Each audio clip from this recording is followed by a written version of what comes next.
이제 막스의 약속이 과연 실현될 수 있을까라는 데 대한 의혹을 제기하게 된 데 배경이 있습니다. 그게 이제 첫 번째 게 뭐냐면 두 가지 요인이 있다 그랬죠. 하나가 이미 막스는 실패한 거 아니냐 라고 하는 광범위한 이제 의견 내지는 소문이 이렇게 있어요. 그거는 우리가 잘 알다시피 1989년에 막스를 종주국 이제 말하자면 일종의 국가적 교의로 삼았던 소비에트 연방공화국이라는 나라가 그 나라를 중심으로 했던 이제 동유럽 사회주의권 거기에서 우선 1989년에 베를린 장벽이 붕괴되어서 동독이 일단 무너졌고요. 그 다음에 1991년 그 종주국가인 소련이 와해가 되어서 러시아 연방으로 이제 해체가 됐습니다. 그러면서 막스는 실패한 것으로. 그래서 이 두 나라는 모두 자본주의로 회귀를 했고 따라서 막스주의는 이제 폐기가 된 것이죠. 이게 막스는 그럼 실패했느냐? 요걸 이제 우리가 막스를 연구하면서 알게 되었지만 모든 문제의 원인은 처음에 어딘가 무엇이 있다 설명해주는 단서가. 그래서 요 실패한 막스가 처음 출범할 때 볼셰비키라고 부르는 이제 러시안 막스주의죠. 요 볼셰비즘이 처음 시작될 때 어떤 얘기가 있었느냐 그걸 좀 주목해 볼 필요가 있었어요. 볼셰비키 정권이 1917년에 10월 달에 이제 출범을 하기 시작해서 이제 선거를 바로 치렀고 11월 달에 그리고 나서 이제 그 다음에 1월 달에 의회를 개원을 했다가 그 의회를 바로 해체를 하고 우리가 통상 말하는 소비에트 독재 체제라고 하는 것이 이제 그 다음에 1월 달부터 이제 시작이 되었는데 바로 그 시기에 뭐가 있었느냐면 여기 큰 막스주의 안에서 아마 이론 논쟁으로는 아마 뭐 거의 한 양대 논쟁, 이론과 실천의 논쟁, 수정주의 논쟁이란 것 하고 그 다음에 이제 정치 논쟁 중에서는 프롤레타리아 독재 논쟁이 제일 큰 논쟁입니다. 왜냐하면 당대의 최고의 이론가와 그 다음에 그 실천의 당사자 바로 이 사람들끼리 이제 벌린 논쟁이었기 때문에 그렇습니다. 핵심 쟁점은 생산력과 이제 민주주의인데 조금 요거보다는 조금 더 자세한 내용이 앞서 제가 처음에 그 강의 모두에서 설명을 드렸던 네이버 강의 안에 조금 설명이 돼 있어요. 그것도 아마 참고하시면 될 것 같은데 그냥 역사적 사실만 제가 정확하게 읊어드리겠습니다. 여러분 러시아 혁명은 되게 1917년 일단 2월 달에 자연 발생적인 이제 혁명이 터졌어요. 그 혁명은 주도 세력도 없었고 그냥 저절로 터진 겁니다. 저절로 터지게 되자 이 혁명에 의해서 이제 왕정이 잠깐 이제 유예가 되고 새로운 공화국이 탄생을 하도록 민중의 요구가 그래서 임시정부가 만들어졌어요. 사회혁명당이라고 불렀던 그 당시 이제 이 러시아의 아주 가장 오래된 전통적인 말하자면은 정치 세력 이제 그래서 케렌스키 임시정부가 들어섰는데 이 임시정부가 사태의 수습을 잘 못하자 이제 러시아는 굉장한 혼란에 빠집니다. 그래서 10월 달에 볼셰비키가 이제 이 케렌스키 정부를 무너뜨리고 쿠데타를 했어요. 그래서 여기 이제 우리가 말하는 소위 혁명적 과제를 착수하는 출발점이 되었습니다. 볼셰비키는 일단은 그 황제가 짜르가 통치하던 재정 체제를 인민이 통치하는 공화국 체제로 이제 바꾸는 거지. 그게 혁명의 원래 목표였으니까 요구였었거든요. 그 요구에 따라서 11월 달에 그 공화국으로 이제 정치 체제를 전환시키기 위한 헌법을 제정할 의회 선거를 하게 됩니다. 이 선거에서 결과 볼셰비키가 얼마나 받았느냐면 26%를 받았어요. 득표요. 의석수에 있어서. 그리고 바로 그 임시정부를 이끌었던 사회혁명당, 그 사회혁명당이 57%를 얻었습니다. 그러니까 이 사회혁명당이 과반수 이상을 득표를 했으므로 집권정당이 되고 볼셰비키는 야당이 되어야 되는 것이죠. 그런 이제 이런 상황에 이제 처하게 된 것이죠. 이런 상황에 처하게 되었을 때 당시 볼셰비키를 이끌고 있던 이미 볼셰비키는 정권을 장악한 상태입니다. 그래서 의회 선거에 따라서 정권을 주고 이제 물러나게 되는 것이죠. 만일 요 절차에 그대로 따른다 그러면. 그래서 볼셰비키가 정권을 물려주지 않기로 결정을 하고 그대로 밀고 나가기로 결정을 합니다. 그래서 유명한 이제 레닌의 12월 태제라고 하는 것이죠. 그래서 18년 1월 6일 날 재헌의회가 소집이 되었어요. 의원들이 다 소집이 되었어요. 5일날 소집이 되어서 6일날 해산시켜 버립니다. 그리고 요 재헌 의회를 대신하는 인민의 대의 체제, 요거를 볼셰비키가 직접 이제 주도권을 쥐고 있는 소비에트 연방회의로 전부 넘기기로 결정을 하는 거예요. 그래가지고 이제 사실상 인민의 민주적인 의지와는 상관이 없이 볼셰비키의 자의적인 의지에 의해서 정치체제가 변경이 되었고, 이 볼셰비키가 소수였기 때문에 소수가 다수를 지배하는 정치체제, 그게 바로 독재입니다. 그래서 그 독재의 길로 접어들게 된 것이죠. 물론 볼셰비키는 엥겔스가 살아있을 때, 막스도 물론 살아있을 때 마찬가지였지만, 여러분 자본 1권이 첨부가 발간이 되어 가지고 2년이 넘도록 안 팔리거든요. 그런데 자본 1권을 발간하고 나서 바로 다음 해에 러시아어판이 발견이 됩니다. 그런데 러시아어판은 이 첨부가 발간이 되는데 바로 팔려버렸어요. 그러니까 자본이 가장 잘 팔린 나라입니다. 말하자면은 막스를 따르는데 가장 열성적이고 그 다음에 이 광범위한 대중적인 세력을 가지고 있었던 것이 러시아였던 것이죠. 막스와 엥겔스가 바로 이 러시아 이 막스주의 동지들에 대한 동지들의 열의에 감동을 받아가지고 그 책에 대한 서문을 러시아어로 써줘야 된다고 해서 두 사람이 노 공부를 합니다. 러시아 공부를. 나이가 그때 벌써 늙은이에 접어들었는데, 그럴 정도로 이제 막스와 엥겔스에게 열렬한 지지를 받았고 감화를 받았고, 또 막스와 엥겔스를 가장 열렬히 추종하던 사람들이 바로 볼셰비키들이거든요. 그러니까 정말 막스주의자들이죠. 그 막스주의자들이 이런 길을 걷게 된 겁니다. 왜 그랬느냐? 자기가 원하지 않던 길. 사회적으로 생산력이 낮아서 볼셰비키를 지지할 노동자 계급, 자본주의적 관계를 이해하는 피착취 계급인 프롤레타리아 계급이 얼마 숫자가 안 되는 거예요, 이게. 그러니까 이 사람들이 다수가 아니기 때문에 이거밖에 못 받은 겁니다. 나머지 대다수는 아직 짜르 체제하에서 봉건적 농노나 다름없는 이제 사회적 지위와 생활 상태에 머물러 있던 러시아 농민이, 이게 70%가 넘는 사람들이니까 이 사람들이 농촌을 기반으로 했던 야당 정치 활동을 했던 사회혁명당을 이제 지지를 하게 되었고, 그래서 민주적으로 다수가 지지를 하는 이행이 불가능했던 것이죠. 그것 때문에 어쩔 수 없이 볼셰비키는 자기들이 소수이지만 독재 체제를 유지를 하고, 그 다음에 이 낮은 생산력을 끌어올려야 될 과제를 독재를 통해서 이걸 강제로 끌어올리려고 노력을 하게 됩니다. 그래서 이게 맞물려 있는 것이죠. 생산력이 높으면 민주적으로 이행할 수 있는 가능성이 주어지지만 생산력이 낮기 때문에 독재를 할 수밖에 없고, 그러나 그 독재를 통해서 실현시키고자 하는 것은 더 높은 생산력이 있는, 자본주의보다 더 높은 생산력의 사회거든요. 그러니까 낮은 생산력을 이제 독재가 끌어안고 자본주의를 극복해야 되는 이제 이런 상황이 된 겁니다. 이게 바로 이제 당시에 그 러시아의 상황이었어요. 그럼 역사적으로 어떻게 결과가 이루어졌느냐? 1917년 혁명이 일어나자, 혁명 때문에 이제 모든 말하자면은 이 사회의 인프라 같은 게 멈춥니다. 러시아는 우리가 알다시피 어마어마하게 넓은 사회고요. 굉장히 국토가 넓은 나라이고, 이 넓은 국토에서 동쪽에 일부 레닌그라드라든가 모스크바라든가 일부 이 공업 도시들을 제외한 나머지는 전부 농촌 지역이에요.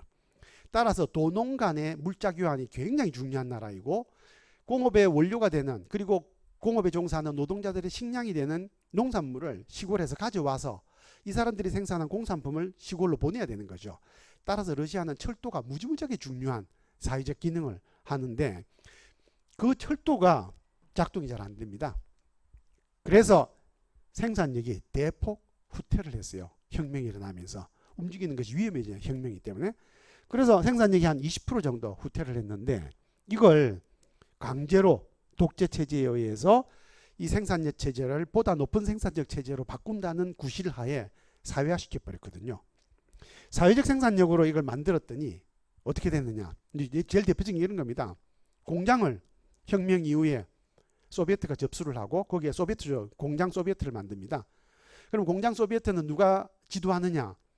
볼셰비키 정당에서 파견된 정치위원이 총괄해서 실권을 쥐게 되고, 그 사람이 공장 노동자들에게 투표를 하라. 그래가지고 그 사람들이 현장 노동자들이 투표를 해서 반장을 뽑고, 반장이 투표를 해서 이제 공장장을 뽑는 거죠. 그렇게 운영을 했더니 당연히 이제 기존에 공장 주인이었던 자본가와 그 공장 주인과 결탁이 되어 있던 중간 관리자들은 전부 해고가 되고 이제 새로운 노동자 출신의 관리자와 이제 공장장이 등장을 하게 된 겁니다. 그랬더니 여러분 기업 경영이라고 하는 것 안에는 별도의 노하우가 숨겨져 있잖아요. 그러니까 이런 걸 전혀 전수받지 못한 사람들이 공장을 운영하게 된 겁니다. 당연히 생산력이 후퇴를 하죠. 얼마 정도 후퇴를 했느냐 하면 여러분 이거 수치를 잘 봐야 되면 생산력이 80%를 후퇴를 하게 됩니다. 100개를 생산하던 공장에서 20개밖에 생산이 안 되게 된 거예요. 공급 생산이. 난리가 난 거죠. 그래서 어떻게 됐느냐. 할 수 없이 나라 전체 굶어 죽게 생겼으니까 이걸 다시 원래 기업 경영의 노하우를 가지고 있던 관리자들을 새로 복귀시키는 프로그램이 만들어집니다. 그게 네프라고 하는 거예요. 이게 그 레닌이 살아있을 때 레닌이 도저히 이 상황을 그대로 볼 수가 없어가지고 레닌이 할 수 없이 신경제 계획이라는 걸 통해 가지고 이제 다시 그 사람들을 복귀를 시킵니다. 복귀를 시켰더니 생산력이 회복이 되었죠. 그런데 불행히도 네프를 통해서 생산력이 회복이 되고 레닌은 그 당시에 러시아에 필요한 공급 생산력을 위해서 외무부 장관을 유럽을 순방을 하게 해가지고 유럽은 그 당시에 17년이니까요. 전쟁 1차 세계대전이 이제 막 끝날 무렵이었기 때문에 전쟁이 끝나고 나면 그 뒤에 이 전쟁 배상금 문제로 유럽에 대대적인 돈이 남아 이제 유동성이 이렇게 넘쳐나게 됩니다. 그 유동성은 독일이 갚아야 될 전쟁 배상금에다가 미국에서 남아도는 돈이 유럽으로 이제 전쟁 배상금 대용으로 빌려주는 차관 형태로 들어오게 되면서 서방 진영에는 과잉 자본이 그때 많이 있었어요. 이 돈을 러시아의 공업 생산에 유치하기 위해서 이제 레닌이 직접 외무부 장관을 파견해 가지고 사업 설명회를 합니다. 그래가지고 러시아에 당신들이 투자를 하면 러시아 정부가 당신들이 투자한 돈을 전부 이제 보장해주고 수익도 보장해주겠다 이런 걸 해가지고 이제 막 유치다 이렇게 했어요. 그래가지고 이제 네프를 쭉 진행을 하고 있었는데 레닌이 이 시기에 굉장히 과로를 하게 됩니다. 왜냐하면 현장에 있는 사람들이 낮은 생산력과 독재라고 하는 이게 현장에 있는 사람들이 현장의 실정을 자기가 충분히 통제를 잘 못하는 거예요. 문제가 많이 생깁니다. 그 문제를 자기들이 스스로 해결하지 못하고 중앙당으로 전부 올립니다. 독재 체제니까요. 중앙당의 명령을 받지 않으면 나중에 숙적당하는 거거든요. 이거 전부 위로 올리는 거예요. 이 문제를 전부 레닌이 일일이 개입을 해야 했었고 따라서 레닌은 필요할 경우에는 그 공장으로 가서 또는 그 농촌으로 가서 그 당사자들을 설득시키고 그쪽 소비에트에서 문제가 되고 있는 사안들을 이 사람이 판단을 내려줘야 될 이런 일들이 시달리게 되면서 경무에 사실은 그 전에 오래 망명생활 때문에 건강이 별로 안 좋은 사람이죠. 그러니까 원래 이 탄압을 많이 받고 오랜 유형 생활에 망명 생활에 이제 그 건강이 별로 썩 좋지 않은 사람이 혁명이 일어나게 제가 돌아와가지고 경무에 시달리게 되면서 자기 건강을 급속하게 깔아먹어서 결국은 혁명이 일어나고 나서 고작 7년 만에 1924년에 세상을 떠나버리거든요. 네프가 한창 하고 있는 도중에. 그러자 이제 후계자 자리를 놓고 내부에서 권력 투쟁이 발생합니다. 그 당시에 레닌과 이미 대립하고 있던 당서기장은 스탈린이었고 그리고 이제 레닌이 뭐 지목은 안 했지만 어쨌든 레닌 세력을 이어받을 수 있는 제일 대표적인 사람 트로츠키 이런 사람들이 있었고 이제 내부에서 이제 논쟁이 격화됩니다. 이 과정에서 이제 뭐 복잡한 일들이 많이 생기죠. 어쨌든 레닌은 25차 당대회에서 당서기장으로 그대로 추인을 받으면서 권력을 쥐게 되고 그 뒤에 트로츠키는 이제 외국으로 도망을 가서 결국 암살을 당하고 이제 이런 과정이 쭉. 요 과정에서 스탈린이 자신의 권력 기반을 확충하기 위해서 레닌과 함께 일했던 요 당 지도층을 하나하나씩 숙청을 해 나가는데 이 사람이 정치적인 이유로 숙청을 했던 이 모든 사람들이 다 뭐하고 관련이 있었느냐 하면 바로 레닌을 부정해야만 그 사람들을 숙청할 수 있는 거거든요. 그래서 레닌이 해왔던 생산력 회복을 당의 원래 이 볼셰비키의 당 강령, 막스주의 강령과 위배되는 것으로 공격을 하게 되면서 스탈린은 다시 집단화됐던 것을 다시 네프로 풀어줬던 것을 다시 재집단합니다. 이게 정치적인 동기 때문에 그래 된 거예요. 이 과정에서 집단농장, 생산력을 집산화하기 위한 이 스탈린의 광대한 계획은 공업부문에만 이루어진 것이 아니라 농업부문에도 광범위하게 이루어졌고 이 광범위하게 이루어진 농업부문 때문에 우리나라 고려인들 이르쿠스크나 이쪽으로 이제 강제 유배를 당하게 되는 이 어마어마한 대이동이 각 나라에서 이제 벌어지게 됩니다. 우리한테도 그 비극이 한 자락에 이제 영향을 미치게 된 것이죠. 그랬더니 어떻게 됐냐? 당연히 생산력이 떨어지죠. 다시 생산력이 떨어지게 되자 그 이후에 이 생산력을 따라잡기 위해서 이제 가전 노력을 다합니다. 가전 노력을 다했는데 이미 독재로 굳어진 내부의 체제와 이 낮은 생산력이 독재와 결합이 되어 있는 이 체제는 이후에 민주적으로 회복되는 가능성을 잃게 되고 그 결과 이 생산력 정체는 자본주의의 생산력, 그 뒤에 이제 자본주의는 우리가 앞에서 배운 것처럼 케인스주의와 결합을 하게 되면서 생산과 소비의 불일치를 인정하고 여기에 새로운 유인을 부여하는, 그래서 그 전쟁 때문에 더더구나 자본주의는 장기 호황기에 접어들거든요. 1937년부터 1970년대 초까지 자본주의는 불황이 없는 장기 호황 시기입니다. 그래서 보통 그 시기를 자본주의의 황금률 시기, 골든 룰 에이지라고 부르는데, 자본주의는 장기 호황에 접어들었는데 이 소련은 계속해서 낮은 생산력 때문에 이제 굉장히 힘들게 되는 거죠. 결국은 그 자본주의 생산력을 따라잡지 못한 채로 완전한 후진국으로 정체를 하게 되자 1991년에 소련은 이제 다시 그 자본주의로 복귀를 하고 만 겁니다. 실패한 거죠.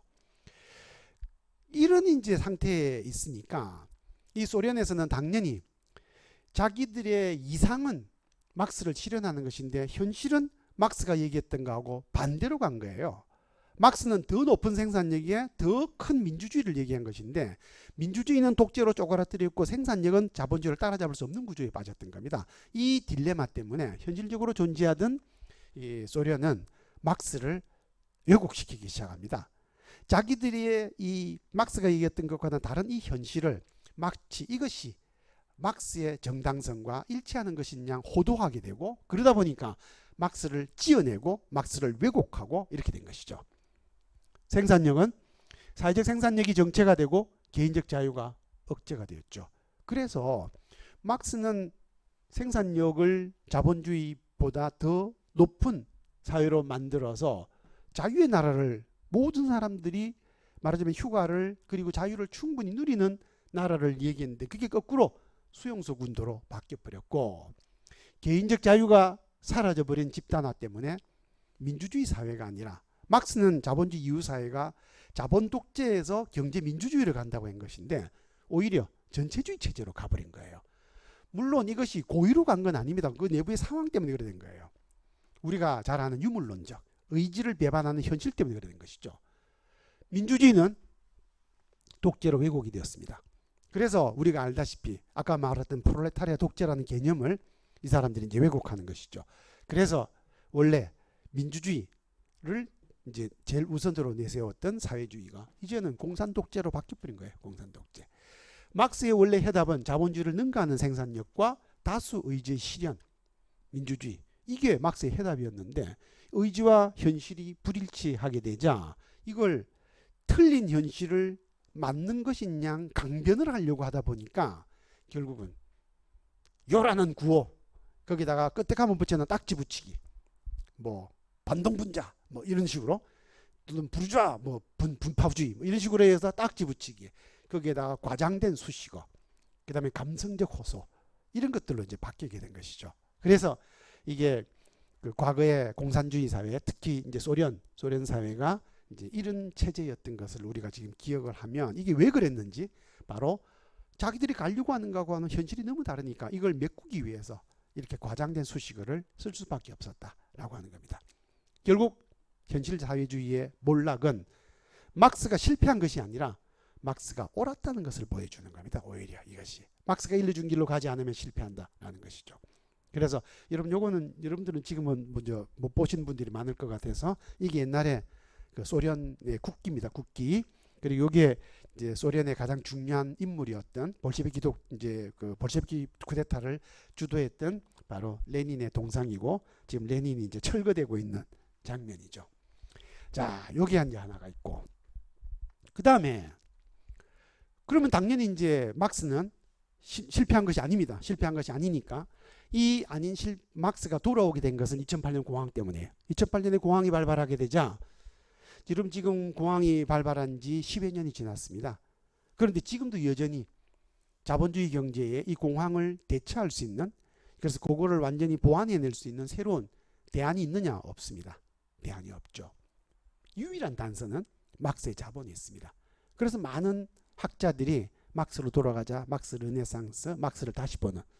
그래서 전 세계에서 노동자 정당으로 가장 선두에 서 있는 독일의 3인당조차도 독일 3인당은 1959년에 막스를 버렸는데 이 막스를 지금 다시 돌아봐야 된다라고 주장을 하고 있고, 그 다음에 독일의 그 잔당들 가운데 좌파당이라고 부르는 당은 막스를 강령에 집어넣는 이제 논의를 지금 하고 있는 상황이죠.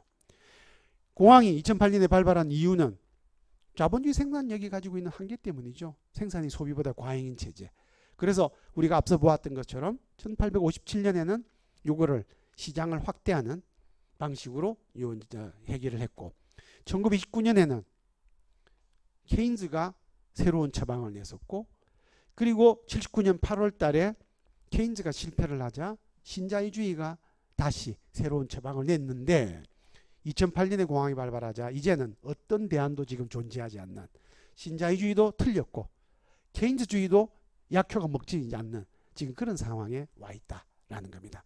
그래서 그러면 이 해답은 어디 찾느냐? 그 해답은 막스밖에 없는 것이죠. 이걸 분석한 게 막스니까. 자본의 독재는 사적 생산과 사회적 소비 능력 사이의 모순이기 때문에 이 사회적 소비 능력과 사적 생산을 일치시키기 위해서는 이 사적 생산을 민주화시켜서 사회화시키지 않으면, 소비 능력과 그래서 이것을 동조시키지 않으면 이 문제는 해결할 수가 없게 된 겁니다. 그래서 민주주의가 필요하게 된 거죠. 결국 실패한 막스를 우리는 오해하지 말고, 그건 막스가 아니니까 청산하고 돌아온 막스를 재구성해야 될 필요가 지금 있다라고 하는 것을 알 수가 있는 것이죠. 여러분, 막스의 요 귀환은 2005년에 미국에서 처음 공황의 조짐으로 드러났던 것이 모기지 파동이라고 하는 겁니다. 이 증권에서 이런 조짐이 나타나게 되는 것을 막스는 정확하게 제대로 된 원고도 아니고 딱 한 번 자기가 써놓은 초고에 불과했던 제3권 안에서 이미 이 얘기를 하고 있어요. 막스가 일러준 그대로 공황이 터진 겁니다. 그 막스가 일러준 공황이 처음에 생길 조짐이 생겼을 때 독일에서, 독일의 좌파 그 이제 주간지죠, 슈피겔 잡지에 2005년 8월 달입니다. 이게 2005년에 뭐라고 돼 있느냐? Ein Gespenst kehrt zurück. 유령이 지금 돌아왔다. 누가? 막스입니다. 막스. 막스가 이제 올 거라는 것을 이 사람들이 이미 예견을 했고, 그 예견에 따라서 2008년에 이렇게 된 거죠. 공황이 터진 겁니다. 미국의 월스트리트. 자, 그러면 이제 막스에 걸려있던 장애 요인, 그게 뭔지는 우리가 알게 되었고, 그 정치에 따르게 되면 막스를 대대로 살려내면 이 모든 문제의 해답이 주어진다. 그래서 막스의 약속은 여전히 지금도 유효하고 우리가 지켜낼 수 있는 것이긴 합니다. 그러나 이게 분명히 해답인데, 정답인데, 이 정답은 왜 지금까지 실현되지 않고 있을까요? 여러분들, 금년은 전 담배 안 핍니다. 담배는 우리가 피면 어떻게 되는지를 알죠? 다 알지만 실천이 안 됩니다. 알아도. 이게 인간이죠. 인간이 가지고 있는 불합리성. 그래서 우리가 운동과 관련해서 한번 돌아볼 필요가 있는 것. 여러분, 2007년 대선은 그때 화두가 노무현 정부 말기에 노무현 정부의 경제적 실패를 집중적으로 이제 야당에서 거론을 했었고, 그 노무현 정부의 경제적 실패, 그때도 부동산 문제가 걸려 있었네요. 어쨌든 경제적 실패에 대해서 문제가 제기가 되자, 경제는 내가 좀 아는데 라고 하는 사람이 대통령 후보로 나왔습니다. 이명박 후보 나왔죠. 이명박 후보는 그 당시에 우리나라 경제를 살리기 위해서는 경제 부분에서 진보적인 색깔을 줄이고, 특히 그 경제 부분에서 진보적인 색깔을 가졌던 것이 바로 노동운동이죠. 민주노조운동. 그래서 민주노조운동의 세력을 약화시키고, 그 다음에 이 민주노조운동이 기업별 노조로 돼 있으니까 이놈들이 대부분 다 정규직이야. 따라서 비정규직을 늘리고 정규직을 약화시키면 한국의 이제 경제는 살아날 거다. 이게 이명박 후보의 그 당시의 경제 공약이었고, 공공연하게 비정규직을 늘리겠다는 얘기, 고용 유연화와 임금 유연화, 노동조건 유연화를 공공연하게 대선의 공약으로 내걸었습니다. 이명박 후보는. 반면에 그 당시에 우리 노동운동에서는 처음이자 마지막으로 처음으로 민주노총이 정치적 결의를 통해서 대의원대에서 노동자 후보를 결정을 했습니다. 권영길 후보로. 그리고 그 권영길 후보가 소속되어 있던 민주노동당이 바로 그 대선에서 노동자 후보로 나섰어요. 그런데 선거를 딱 하고 나서 보니까 이명박 후보는 그 당시에 압도적인 표차로 당선이 됐습니다. 그래서 아마 그때 이명박 후보가 될 2007년 대선의 개표 방송을 끝까지 본 사람은 아마 거의 없을걸요. 이미 저녁에 한 9시쯤에 개표가 시작되자마자 대선이 결정났어요. 저도 일찌감치 불 끄고 잤어요. 불 끄고. 볼 것도 없는 거죠. 다 그때. 압도적인 표차로 이겼던 이명박 후보가 그 당시에 받았던 표가 1145만 표입니다. 민주노총 그 당시에 조합원이 80만 명이었는데 민주노총 80만 명이 대의원대에서 자기의 후보라고 결정을 했던 그 권영길 후보는 선거에서 얼마나 받았느냐. 민주노총의 조합원 숫자보다 적은 70만 표밖에 못 받았어요. 저는 민주노총 조합원이 아니거든요. 한 번도 된 적이 없어요. 지금까지도. 저는 그냥 뭐 우리 교수들은 일단 노조가 없었으니까요. 노조도 없고 뭐 그런데 저는 찍었거든요. 그러니까 여기다가 마이너스 1 해야 됩니다. 우리 마누라도 찍었으니까 마이너스 2. 그리고 민주노총 조합원이 아닌 조직원이 아닌 사람이 많이 찍었습니다. 그 당시에. 그러니까 민주노총 80만 중에서 도대체 얼마나 80만 조직 가운데 상당수는 자기가 결의했던 비정규직을 줄이거나 완화시키겠다고 비정규직을 줄이겠다고 규제를 강화하겠다고 했던 권영길 후보를 안 찍은 겁니다. 우리 노동자 자신이 자본가들에게 표를 찍은 거예요. 사실은. 그 당시에 우리나라의 공식 통계로 비정규 여러분들 비정규 노동자는 이 통계 잡기가 굉장히 어려워요. 부정형이 많거든요. 그래서 이게 지금 예를 들면 라이더 같은 경우에 이거를 비정규 노동자로 봐야 돼요. 어떻게 돼요? 복잡하죠. 지금 플랫폼 노동자 문제가 많은데. 그래서 이게 법적으로 대충 규정이 손쉬운 사람들만으로 비정규 노동자 통계를 잡았는데 요 사각지대에 있는 노동자들을 빼고 통계에 잡힌 비정규 노동자만 정부 공식 통계로 바로 2007년 현재 570만 명이었습니다. 우리나라에. 그러면 비정규 노동자가 자기가 비정규직 상태인 것을 좋은 상태라고 생각하는 사람이 있었겠어요? 없죠. 그런데 바로 자기와 같은 이 비정규 상태를 더욱더 악화시키겠다는 후보가 있었고 이 상태를 개선시켜 주겠다는 후보가 있었던 겁니다. 이 사람들이 만일에 자기들의 처지를 개선시켜야 되겠다고 생각을 하고 그것을 표로 옮기기로 결정을 했으면 여러분 570만 명의 비정규 노동자는 전부 다 대부분 다 성인입니다. 성인. 우리나라 공식적으로 노동법에 따라서 이건 투표권을 가진 사람이죠. 이 투표권을 가진 사람이 자기 상태를 개선할 절실한 필요가 있다 그러면 한 사람씩은 포섭할 수 있는 거 아니겠어요?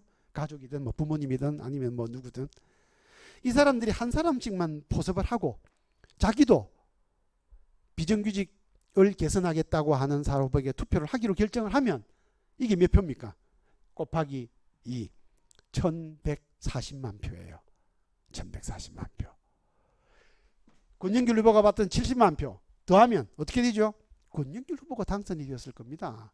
비정규직 노동자가 자신들의 문제를 스스로 해결하려고 생각만 했으면 이명박 후보를 낙선시키고 비정규직 상태를 개선할 수 있는 후보를 대통령으로 당선시킬 수 있었던 겁니다. 그런데 안 된 거죠. 이상한 일이죠. 목표와 현실의 간격이 우리에게 뚜렷하게 드러납니다. 이게 막스의 해답이 명백하게 우리 노동운동에게 우리 노동자 계급에게 자본주의에서 억울한 사람들에게 명백한 이상적 목표임에도 불구하고 이것이 실현이 안 되는 이유가 이거하고 비슷하다는 겁니다. 이게. 자, 그래서 자본으로 다시 돌아보면 이걸 설명해 주는 것이죠. 막스는 변화가 오래 걸린다고 했습니다. 변화는 한 사람에 의해서 일시적으로 어떤 하나의 사건에 의해서 손바닥 뒤집이 이루어지는 것이 아니라 과거가 현재가 되고 현재가 미래의 자산이 되면서 이게 쌓여가면서 결국은 해결이 난다라고 했던 거거든요. 그래서 변화가 어떻게 이루어지는지 볼까요? 여러분 강물이 흘러가다가 방향을 쭉 바꿉니다. 강물이 흘러가면서 방향이 어떻게 바뀌느냐 하면 여기에서 야 전부 돌아 탁 이렇게 바뀌는 게 아니라는 겁니다. 강물이 바뀔 때 강물이 쭉 이제 흘러가죠. 많은 물방울들이 흘러갑니다. 이 물방울 가운데에 제일 바깥에 있는 물방울 하나가 세상은 이제 바뀌었어. 그래서 똑바로 가서는 안 되고 이쪽이 세상이 바뀌는 흐름이야. 세상의 변화. 그래서 이 사람이 갑자기 이리로 안 가고 이리로 가는 겁니다. 그러면은 똑바로 세상이 안 바뀌고 지금처럼 계속해서 유지될 거라고 보면서 앞으로만 가던 사람은 옆에 사람이 내한테로 오니까 부딪힐 겁니다. 이 사람이 부딪히죠. 이 사람 깜짝 놀라죠. 야야 왜 저리 와? 이 사람이 그러는 거예요. 야야 방향이 바뀌었어 이래라. 이 사람은 그걸 못 믿습니다. 그러니까 이 사람이 옆에 다른 사람 보고 물어봐. 이거 이 친구 봐. 이거 길을 지금 똑바로 안 가고 삐딱하게 가. 이 미친놈 아니야? 그러죠. 미친놈 아니야? 그럼 어떻게 해야 됩니까? 벌을 줘야죠. 징벌을 가합니다. 자, 여러분 이 사태를 우리가 북한과 관련해서 한번 설명을 해볼까요? 여러분 북한은 국가보안법상에 이적 이제 말하자면은 그 이적 이제 말하는 단체 국가입니다. 이적 지역이죠. 당연히 가서는 안 되는 곳입니다. 북한은 절대 가서는 안 되는 거예요. 그리고 북한을 고무 찬양해도 물론 절대로 안 되는 거죠. 북한에서 나온 글을 인용하거나 절대 안 되는 겁니다. 북한은 절대 불가촉 지역입니다. 다 모든 사람이 그렇게 생각해요. 그런데 어느 날 목사님 한 사람이 삐딱하게 북한을 갔다 온 거예요. 사람들이 다 미쳤다 그러죠. 그래서 이건 징벌을 해야 돼. 감옥에 넣었습니다. 국가보안법 위반으로. 문익환 목사님이죠. 모든 사람이 그래서 이거 하나만 이 한 사람만 처리하면 끝난 줄 알았는데 좀 있으니까 이번에 또 누구냐? 여학생 하나가 유럽에 가서 무슨 학생대회 같은 데 갔다가 또 북한을 갔다 왔네. 임수경이죠. 다시 감옥에 들어갑니다. 또 좀 있으니까 농민 하나가 또 그런 짓을 해요. 서경원이라고 하는 농민이었습니다. 좀 지나니까 소설가 한 사람이 또 그러네요. 황석영이라는 소설가가. 이게 점점점 늘어나는 겁니다. 한 사람 한 사람씩 방향을 바꾸면서 드디어 사회 전체의 거의 중간 이상이 방향을 바꾸기 시작합니다. 그래서 드디어는 어떻게 됐느냐? 박근혜 씨가 북한으로 가가지고 거기 회의 참석을 하고 돌아온 거예요. 드디어는. 사람들은 이제 어떻게 생각합니까?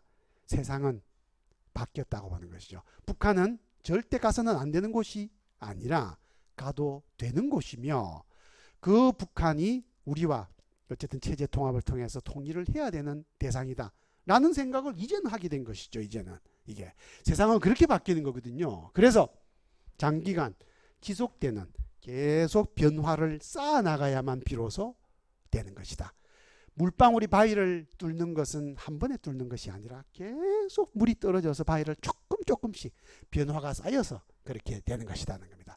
그러면 이런 방식으로 변화를 이끌어내기 위해서는 우리보다 앞서서 이런 변화를 이미 이끌어낸 북유럽을 가만히 보면 세 가지 교훈이 우리에게 주어집니다. 하나는 역사적인 조직이 있어야 된다. 오랫동안 변화를 주도해 나갈 역사적인 조직이 있어야 된다. 이 역사적인 조직이 오랫동안 지속이 되려 그러면 변화는 앞에 한 사람이 변화를 위해서 노력한 것을 뒤에 한 사람이 그걸 받아서 그 위에 변화를 쌓아야 되고 그 위에 변화를 쌓아서 드디어 변화가 이루어지는 거거든요. 따라서 앞서 변화를 시도한 사람들의 노력이 다음 사람에게 전달이 되기 위해서는 제도화되고 안정화된 교육체계가 있어야 된다. 계속 전달이 돼야 돼. 그리고 이 모든 것이 바깥에서 수단을 구걸하는 것이 아니라 내가 변화를 할 내가 직접 만들어야 된다. 따라서 어느 누구에게도 핑계를 돌리거나 변명을 할 게 아니라 내가 스스로만 이렇게 세 가지 조건이 있어야 된다는 것을 알 수가 있습니다. 이 세 가지 조건을 간단히 보게 되면 하나씩 살펴보게 되면요. 우선 여러분 개혁 가운데에 우리는 노동개혁이 중요하지만 우리 사회가 가장 모든 사람들이 화두로 삼는 공통의 개혁 가운데 제1위가 교육개혁일 겁니다. 모든 게 교육 문제니까 어쨌든 사교육. 이 교육개혁에 성공한 나라 사실은 이 교육개혁은 우리나라만 갈망하는 것이 아니라 전 세계 자본주의 국가들 거의 대부분 다 갈망을 하고, 특히 미국은 목을 메고 있어요. 미국도 교육개혁에. 그런데 그 교육개혁에 미국에서 모범으로 삼는 나라 핀란드입니다. 우리나라가 모범으로 삼는 나라 핀란드예요. 핀란드 교육개혁에는 시간이 얼마나 소요가 되었느냐. 이 교육개혁을 주도했던 위원장, 그 사람이 에르키 아호라는 사람이고, 그분이 그 교육개혁 이제 위원장 그 자리를 20년 동안 지속을 했어요. 중간에 정권이 바뀌어도 이 사람을 해고시키지 못하고 이 사람이 계속 꾸준하게.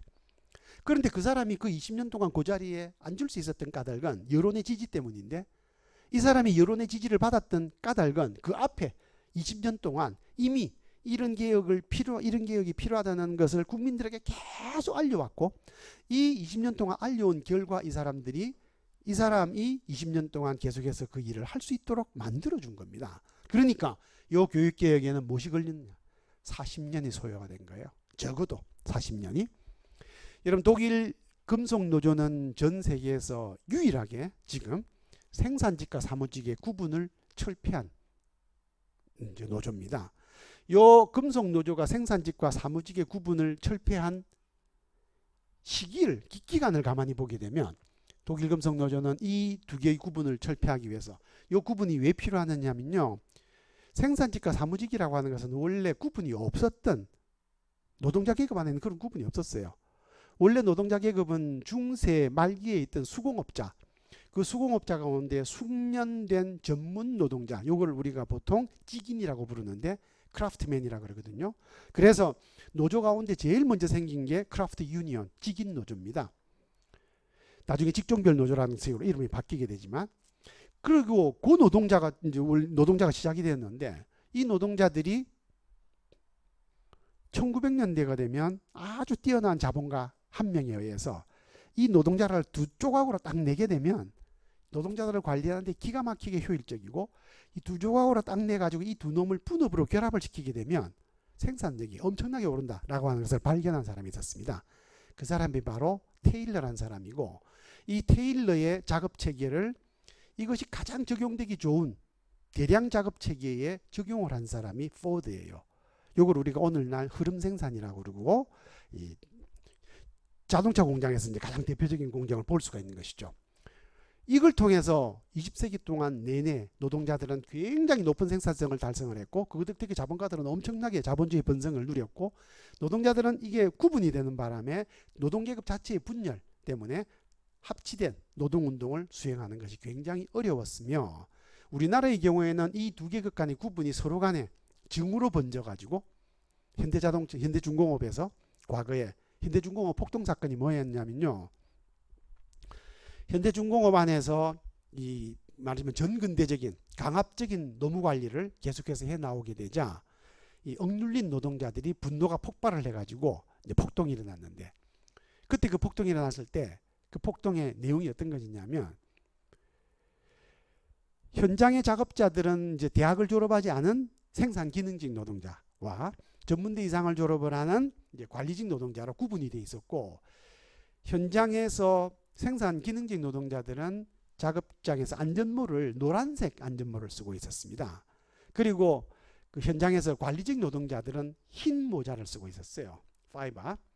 그래서 그 당시에 이 생산직 기능직 노동자들이 분노가 폭발을 하자, 현대자동차 안에서 현대중공업 안에서 그 당시에 흰 화이바를 때려잡아라 그랬거든요. 흰 화이바. 그래가지고 흰 화이바를 썼던 관리직 노동자들이 전부 도망을 가고 난리가 났어요. 그 당시에. 이게 이제 노동계급 내의 분열을 부추기는, 노동운동의 발전을 가로막는 것이었죠. 이것을 철폐시키기 위해서 독일 금속노조는 1973년에 바덴비어텐베르그 이제 그 지역이란 곳에서, 그 밑에 슈투트가르트 지역에 있는 겁니다. 벤츠하고 보쉬가 있는 사업지구죠.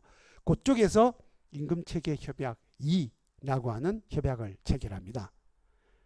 이 협약은 바로 그 위에 있던 폭스바겐에서 로디 협약이라는 것으로 이제 발전이 되는데, 그 협약을 거쳐서 2003년에 드디어 독일 금속노조는 에라 협약이라는 걸 체결을 하면서 생산직과 사무직의 구분을 없앴어요. 여러분, 독일 금속 산업은 생산직과 사무직 구분이 없습니다. 지금 임금도 통합이 되었고 연금도 통합이 되었어요.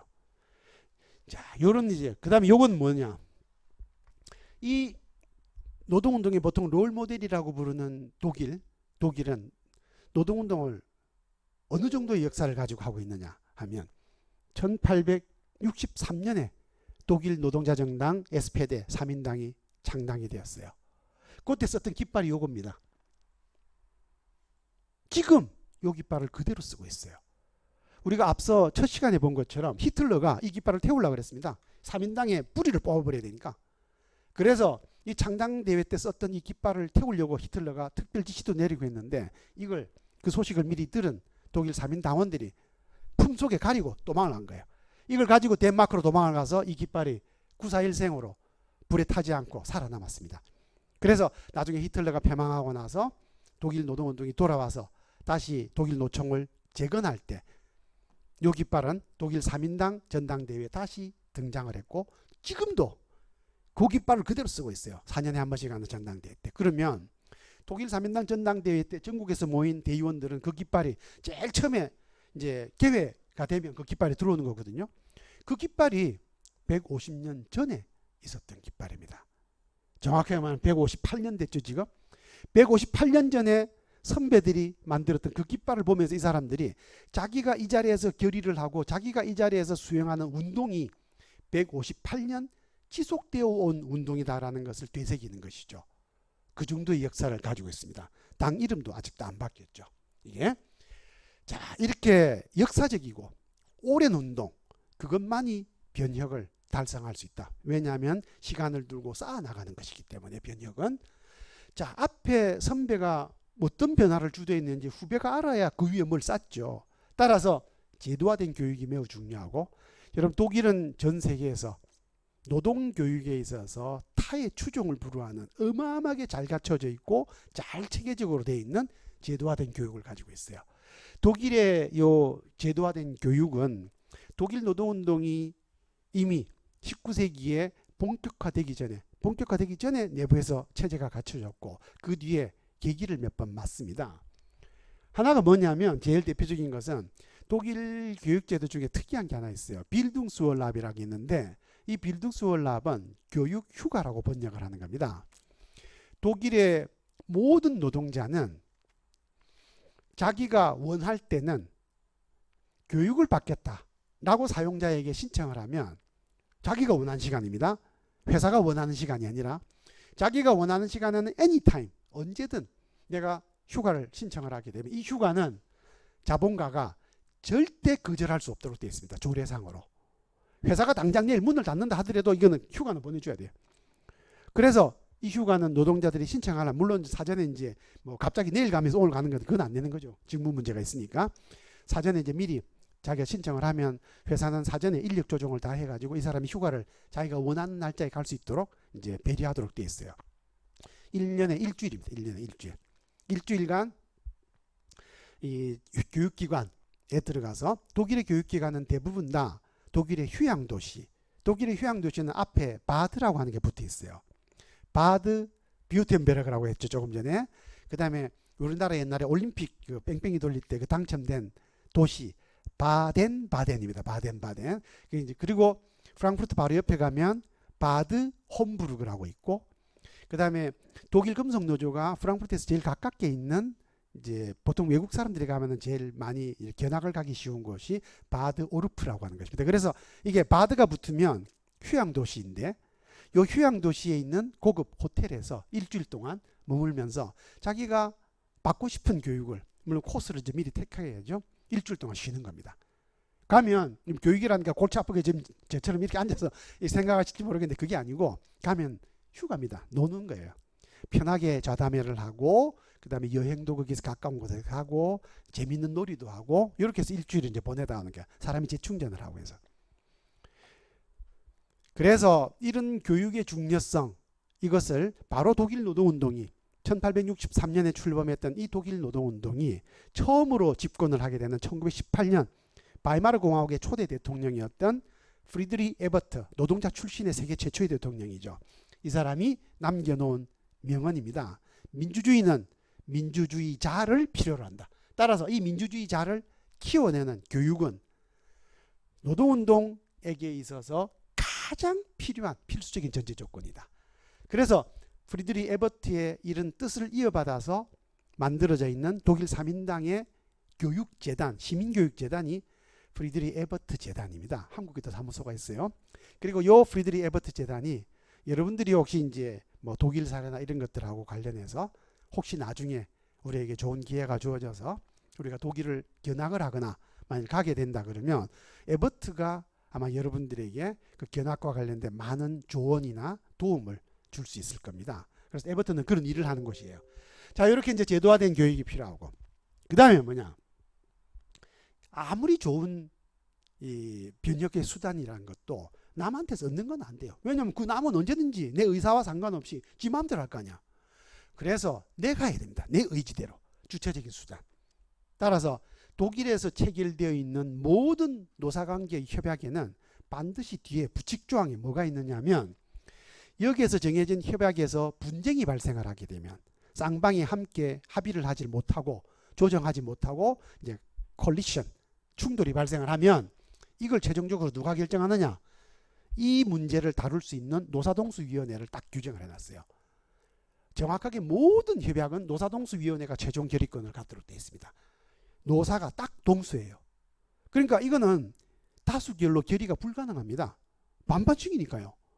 그래서 결국은 뭘 해야 되냐? 협상을 해야 됩니다. 협상을 하게 되면 내가 이걸 주면 상대편은 그만큼 받아야 되는 것이죠. 주고받는 협상, 이게 딱 정해져 있습니다. 그래서 모든 결정을 노사 당사자가 결정을 했습니다. 중간에 다른 제3자의 개입이 없어요. 정부에게, 국회에게 구걸하는 법이 없습니다. 자기가 직접 결정해요. 그래서 독일에는 법정 최저임금이 없었습니다. 여러분, 독일의 법정 최저임금은 2015년에 도입이 되거든요. 외국인 노동자들 하도 많이 들어와가지고, 이민이 많이 들어와서 노조에도 가입이 안 돼 있고 독일 시민권도 안 가진 사람들. 그래서 이게 할 수 없이 도입이 되었고, 그 이전에는 없었어요. 없었습니다. 세계 최강의 이 노동자 정당, 세계 최강의 노동조합을 가지고 있는 독일이 법정 최저임금이 없었어요. 필요가 없었거든요. 필요가. 나중에 이제 우리가 독일의 노사관계를 보면 일반 구속 조항이라는 걸 이제 알게 되어서 효력 확장 제도라는 걸 이제 배우게 되는데, 바로 그것 때문에 이제 필요 없습니다. 그래서 주체적인 수단입니다. 그다음 이 사람들은 내가 할 수 있는 것에서 합니다. 내가 할 수 있는 거. 내가 할 수 없는 것은 할 필요도 없고 구글에서는 안 한다는 겁니다. 나에서 우리. 그래서 우리 사례로 돌아보게 되면 우리가 씁쓸하게 반성이 되는 부분이 있습니다. 한진중공업 사태와 쌍용자동차 사태가 이제 최근에 일어났던 우리나라의 집단적인 노사관계 분쟁에 있어서 아주 대표적인 사례일 텐데요. 한진중공업 사태가 일어나게 되자 어떻게 했죠, 우리는? 한진중공업 사태가 일어나자 김진숙 씨가 올라갔었고, 그 다음에 거기에 금속노조 간부가 뭐 두세 명인가 올라가서 같이 동조를 했었고, 1년 정도 가까이 거기서 농성투쟁을 했습니다. 외부에서 희망버스가 갑니다. 그런데 그 한진중공업 노동자들이 소속이 되어 있는 노동조합은 뭘 했죠? 금속노조는 뭘 했을까요? 민주노총은 뭘 했을까요? 여러분들 기억나요? 아무것도 한 거 없습니다. 그 한진중공업 사업장에 금속노조 위원장이 잠깐 방문해서 뭐 이틀인가 3일인가 뭐 잠깐 좀 앉아서 단식 농성하다가 왔고, 민주노총 위원장 아무것도 없죠. 아무것도 없습니다. 쌍용자동차 뭘 했죠? 아무것도 한 게 없어요. 나중에 금속노조가 뭐 산별로 되고 나서 그 당시 일대 집행부가 거기 가서 뭐 2억 원인가 썼다 그러던가, 어쨌든 뭐 지지 방문을 하긴 했었지. 아무것도 한 게 없어요. 내가 할 수 있던 것 안 했습니다. 그럼 내가 할 수 있는 게 뭐가 있었을까? 볼까요? 여러분, 금속노조는 15만 명을 거느린 조직입니다. 그 당시에 이 사태가 벌어졌을 때 금속노조 조합원들의 평균 임금이 연봉 3,500 정도가 되었습니다. 우리나라는 잘 아시다시피 사회 안전망이 굉장히 얇은 나라예요. 따라서 노후나 내가 급한 일이 생겼을 때의 내 경제적인 대비는 내가 스스로 할 수밖에 없죠. 그래서 웬만한 노동자들은 자기가 정기적으로 봉급을 받는 사람일 경우에는 만일의 사태를 대비해서 안전망을 내가 구축하기 위해서 저축을 합니다. 월 평균 임금의 약 10%인 30만 원 정도를 대부분의 노동자들이 저축을 한다고 보고, 이걸 다 개인이 하고 있죠. 각자가. 만일에 이 30만 원을 15만 명이 함께 합쳐서 우리의 기금을 만들면, 그래서 금속 펀드를 만들면 내가 개인적으로 이제 어디 저축하는 돈 있잖아요. 그것도 결국 돈을 불리려 그러면 뭐 은행에 넣든가, 그래서 아주 낮은 이자를 받든가, 그거보다 조금 높은 수익을 노리려 그러면은 이제 증권회사 투자해야 됩니다. 증권에 투자를 하면 거기서 그걸 가지고 이제 펀드를 구성을 해서 그 펀드를 이제 증권회사에서 채권이나 주식에 투자를 해서 이제 수익을 올리게 되죠. 그것을 모든 노동자들이 공동으로 한 개 만들면, 그래서 예를 들어서 금속 펀드를 만들면 그 펀드에 적립되는 기금이, 재원이 얼마가 되느냐? 15만 명이 30만 원씩 한 달에 하게 되면 1년 한 달에 450억 원의 재원을 만들 수가 있어요. 1년을 모으게 되면 5,400억 원을 모을 수 있습니다. 어마어마한 기관 투자가를 만들어내는 거예요. 기관 투자가가 이 정도면 굉장한 거거든요. 5,400억의 현금을 움직일 수 있으면. 그런데 그 한 노동자가 올라가서 1년 동안 농성을 해서 싸워야 했던 한진중공업은 고작 자본금이 2,390억 밖에 안 되는 기업입니다. 그것도 조선산업은 그 중에서도 얼마 안 돼요. 나머지는 대부분 다 건설입니다. 한진중공업은 아파트도 짓지 않습니까? 그 2,390억, 만일에 5,400억의 이 금속 펀드가 있었으면 금속 펀드가 한진중공업을 사고도 두 개를 사고도 남는 힘을 가지고 있어요. 여러분, 자본시장에서는 돈을 많이 가진 놈이 힘이 세거든요. 한진중공업의 그 당시에 회장, 중공업 회장을 불러내기 위해서 그렇게 1년 동안 목숨을 걸고 싸웠는데, 이런 돈이 있었으면 당장 내일 부르면 발에 정말 연기를 내면서 당장 나타납니다. 안 나타나면 자기 경영권을 빼앗길 수 있는데요. 이 어마어마한 기관 투자가가 한진중공업을 금융시장에서 공격을 하면 한진중공업은 당장 하루아침에 망하는 회사입니다. 이게 쌍용자동차가 거의 30명 가까운 목숨을, 노동자들의 목숨을 빼앗아 갔는데, 여러분 그 사건에서 문제가 되었던 그 쌍용자동차는 나중에 샹하이에서 마힌드라에 팔릴 때 5,225억에 팔렸어요. 이 돈이면 충분히 사고도 나죠. 물론 실제로는 이걸 사라는 얘기는 아닙니다. 이런 돈을 가지고 있으면 이 돈이 이런 쌍용자동차의 매각시장에 압력을 행사할 수가 있는 것이죠. 실제 이 5,225억을 사는 데는 돈이 얼마 안 들거든요. 대부분 이렇게 이제 망한 회사들은, 망한 회사를 정부가 사업장을 폐쇄하지 않고 유지시키기 위해서는 채권단 은행이 돈을 받아야 되니까 자기들이 이놈을 회생시킬 수 있는 사람에게 대부분 다 지원을 해서 빚을 유예시켜 줍니다. 그러니까 실제는 이 회사를 사는 데는 돈이 얼마 안 들어요. 몇백억만 있으면 되는 겁니다. 그러면 그 애꿎은 30명의 목숨을 모두 해결할 수 있어요. 내 힘으로 할 수 있는 것은 생각을 못했던 겁니다. 우리는. 독일 노동운동이 롤모델로 역사상 보여준 것은 역사적으로 오래 지속되는 운동조직, 그 다음에 제도화된 교육, 그리고 내가 직접 내 의지로 움직일 수 있는 주체적인 수단을 최대한 생각하고 만들어내고 그걸 운용해 나간다는 겁니다. 이게 우리한테 빠져 있었던 것이죠. 그래서 결국 마지막으로는 뭘 생각하는가? 어디에서 누군가가 투기적처럼 우리를 도와줄, 노동운동을 도와줄 누군가가 오느냐? 아닙니다. 그런 기적은 일어나지 않습니다. 바빌론 유스로 이집트로, 바빌론으로 팔려갔던 이스라엘 백성들은 1000년이 되도록 메시아를 기다렸어요. 메시아는 오지 않았죠. 나중에 메시아인 줄 알고 나타난 예수 그리스도는 그런 사람이 아니었거든요. 여러분, 메시아는 오지 않습니다.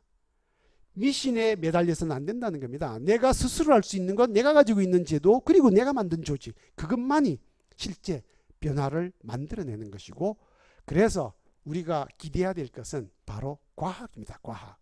이게 막스가 노동운동에게 변화의 원리로 주었던 핵심 교훈이다. 그걸 우리가 절대 잊어서는 안 된다는 겁니다.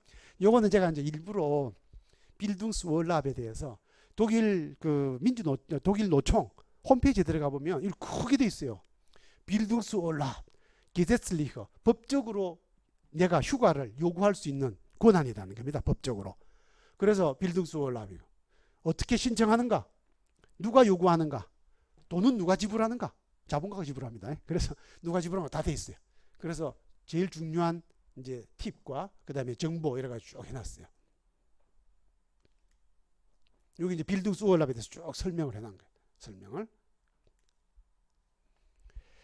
자, 그래서 우리가 막스가 변혁을 꿈꾸던 초창기에, 그러니까 박사 논문을 쓰고 할 그 시기죠. 바로 그 시기에 썼던 헤겔 법철학 비판 안에 이미 막스가 변혁에 대해서 어떻게, 사실은 이거는 막스만의 생각은 아니고, 막스가 그 당시 뭐 학생인데 뭐 얼마나 알았겠어요. 그 당시에 독일 지식계, 독일의 모든 지식인들이 변혁이라고 하는 것에 대해서 가지고 있었던 일종의 사회적 공감대, 그걸 이제 막스가 특유의 자신의 의지로, 이제 자신의 이 모습으로, 스타일로 이제 표현을 한 것이죠. 여러분, 막스가 남겼던, 막스가 제일 처음에 이제 비판에 했던 것은 바로 프로이센의 절대주의 법제도였죠. 그래서 바로 그걸 헤겔 법철학 비판 서론에 보면, 이론이 민중 속에서 실현될 수 있는 정도는 단지 이들 민중이 자신들의 필요를 실현시키는 만큼에 그친다. 사유가 그 실현을 위해 혼자 달려나가기보다, 똑똑한 사람이 막 지어져 달려나가기보다는 현실이, 민중이 그 사유를 밀어나가야 된다. 그러니까 노동대중이 깨우치고 노동대중이 요구하는 만큼만 사회는 바뀐다는 겁니다. 그러니까 노동자계급 대중에 대한 교육이, 노동자계급의 인식의 개선이 얼마나 중요한지를 알 수가 있고, 앞서 프리드리 에버트가 민주주의는 민주주의를 필요로 한다라고 했을 때, 여러분 독일 노동자들은 문맹이 90% 가까이 됐었어요. 초기에 노동운동할 때는. 그를 몰랐거든요. 그를. 이 노동자들이 그 당시에 자기가 동물적으로 살아가면서, 집도 코딱가리만 하는 한 단칸방에서 한 집에서 뭐 수십 명이 거주하는, 화장실도 수백 명이 있는 곳에 하나밖에 없는 이런 거주지에서 살고 있던 그 노동자들이, 영국 동물입니다. 동물. 그렇게 동물처럼 사는 사람 앞에 그 자기가 노동운동을 통해서 필요로 하는 욕구라고 하는 것이 얼마나 크겠어요. 얼마 안 되는 거죠. 그거는. 화장실만 하나 있었으면, 방만 하나 있으면 이렇게 생각하는 거죠. 에버트가 뭐라고 생각을 했느냐. 이 노동자들이 인간답게 살기 위해서는 인간다운 생각을 먼저 하도록 만들어야 된다. 그래서 노동자들의 주거지를 대대적으로 혁신하는 운동을 벌이거든요. 그게 에버트 하우스라고 하는 거예요. 그래서 노동자들에게 뭘 주기로 하느냐. 녹색을 주기로 합니다. 녹색. 여러분, 그 공업지역에서 그 당시에는 주로 이제 석탄으로 전부 공장을 돌릴 때니까 뿌옇죠. 공업지역에서는. 아무것도 없습니다. 화장실도 없으니까 그 노동자들이 사는 동네의 그 이 골목길은 똥 오줌으로 범벅이에요. 그런 곳에 노동자들이 살고 있었던 겁니다. 그것을 에버트가, 이 사람들이 인간적인 욕구를 가지고 인간적인 요구를 하기 위해서는 인간적인 환경에서 먹고 자고 생활을 해야 된다라고 해서, 인간적인 환경의 첫 번째 조건, 그게 뭐냐? 녹색입니다. 식물을 키울 수 있는 정원을 주자는 것이죠. 그런데 노동자 집단 거주지에게는 당연히 노동자들은 단독주택에 살지 못했으니까요. 그 당시에는. 지금은 독일 사람들은, 독일 노동자들은 집이라 그러면 마당이 딸려 있는 단독주택을 집이라 그럽니다. 나머지는 집이라고 안 그래요. 그냥 본웅이라고 다르게 부르죠. 집은, 하우스는 마당이 있는 곳이라 해야 돼요. 식물을 키울 수 있는, 녹색이 있는. 그래서 녹색이 있는 걸 줘야 되는데, 그 당시에는 이제 그런 집이 별로 없었죠. 그래서 사는 집 자체는 아파트처럼 되어 있는데, 그 아파트도 이제 물론 대폭 주거 개선을 하긴 했는데, 녹색을 줘야 된다 생각을 해가지고 에버트가 도시의 공유부지에다가 채소밭을 만들어가지고 이걸 노동자들이 나눠줍니다. 여러분, 독일 나중에 가보시면 기차를 타고 가면요, 기차길 옆에 일종의 이제 철도부지죠. 철도부지에 보면 조그만한 이렇게 그 땅을 이렇게 뭡니까, 농장처럼 이렇게 만들어 놓은 걸 많이 볼 수가 있어요. 그거 전부 노동자들한테 분양을 한 겁니다. 우리로 치면 주말 농장, 그걸로. 그래서 그런 농장을 갖고 본 사람들은 그걸 자기 집에 갖고 싶어 하죠.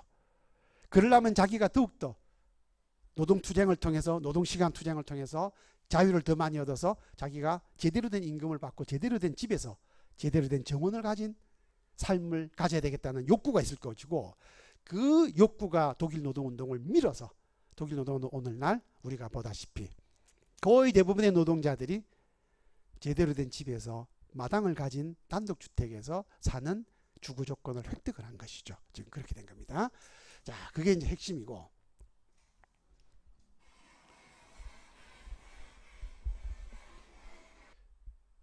인민대중이 요구하는 것만큼 바뀐다고 그러죠. 그러면 지금 막스가 제시한 해법은 뭐냐면 관계를 바꾸는 겁니다.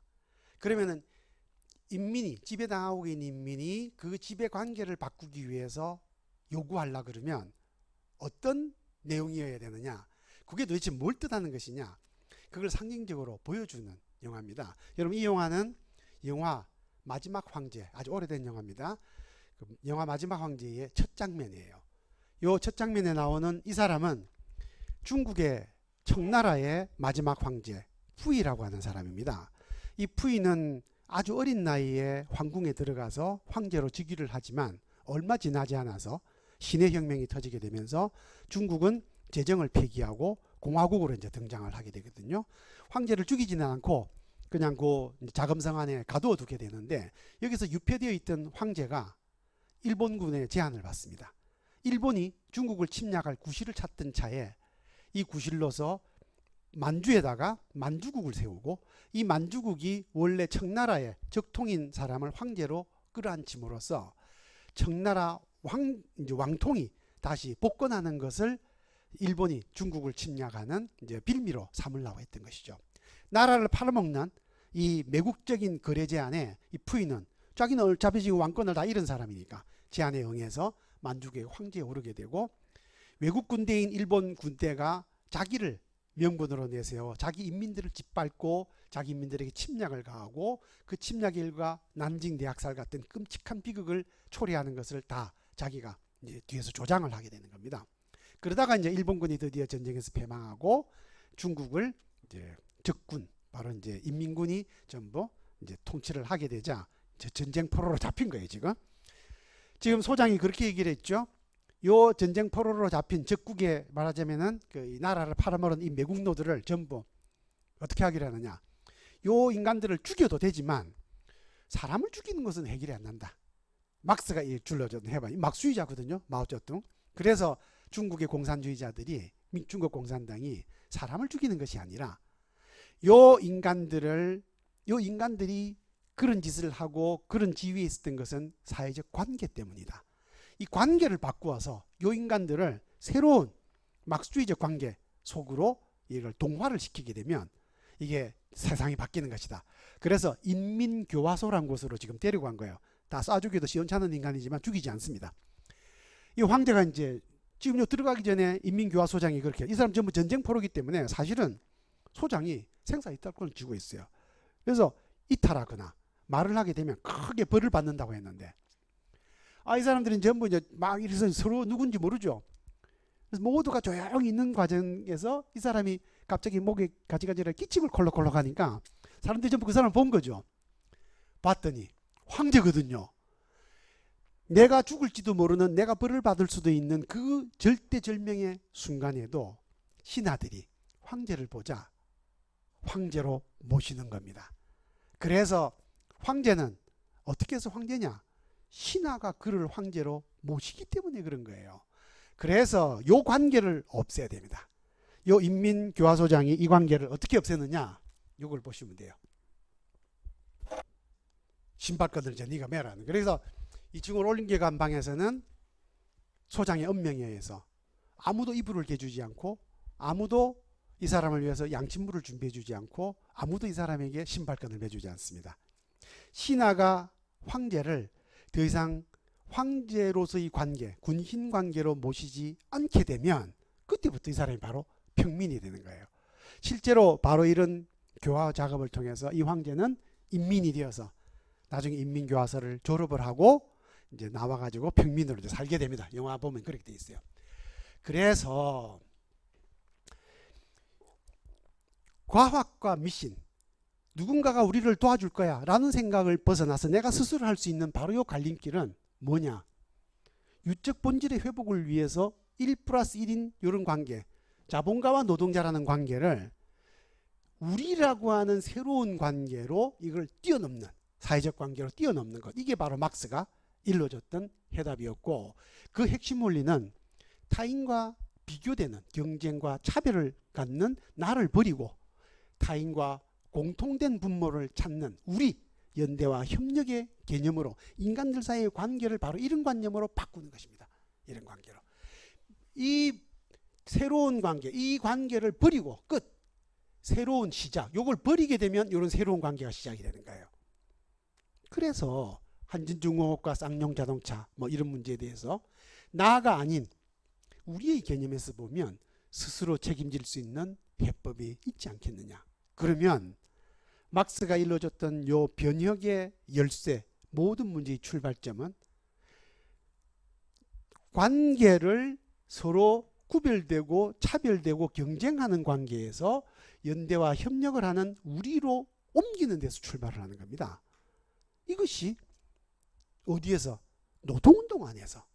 정규직과 비정규직, 남자와 여자, 학력, 외국인 이런 모든 차별을 우리가 스스로 극복을 하고, 따라서 모든 사람이 노동력을 파는 사회적 관계에서 대등한 동지로서 조직을 먼저 이루어야 이 조직의 사회적 관계를 바꿀 수 있는 거예요.